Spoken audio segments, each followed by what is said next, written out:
महत्वाची बातमी, ओबीसी मधून मराठा आरक्षण मिळण्यासाठी जरांगेने मध्यरात्रीपासून पुन्हा उपोषणाचा हत्यार उपसलेला आहे। फडणवीसांना शेवटची संधी आहे, आम्हाला आरक्षण द्यावं असं जरांगे पाटलांनी म्हटलंय।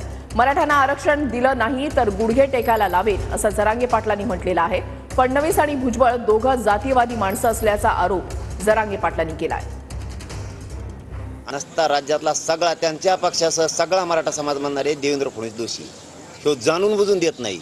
आता ते जर राजकीय भाषा बोलत नाहीत, राजकीय स्टेटमेंट करत नाहीत, काही विषयच काढला नाही आणि देत नाहीत म्हणल्याच्या नंतर पुढं पाडापाडी करतोय का काय करतोय, आता हा मनोज जरांगे पाटलाचा दोष नाही, सगळा मराठा समाज म्हणणार आहे। कारण मी आता संधी दिली आणि त्यांनी पण ही संधी समजून हे काम करायला पाहिजे। कारण मला फक्त समाजाला आरक्षण द्यायचं, नाही दिलं ना बोंबलायचं नाही। मग मायाला असे गुडघे टेकवायला लावीन ना तर आयुष्यात पश्चाताप येईल।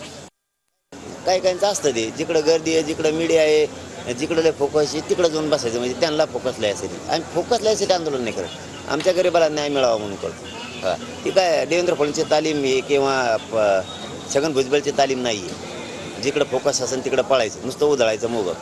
जातीवाद करणारे छगन भुजबळ आणि देवेंद्र फडणवीस हे दोघं, आम्ही जातीवादी नाही आहे, आम्हाला जातीवाद नाही करायचं, सुट्टी नाही।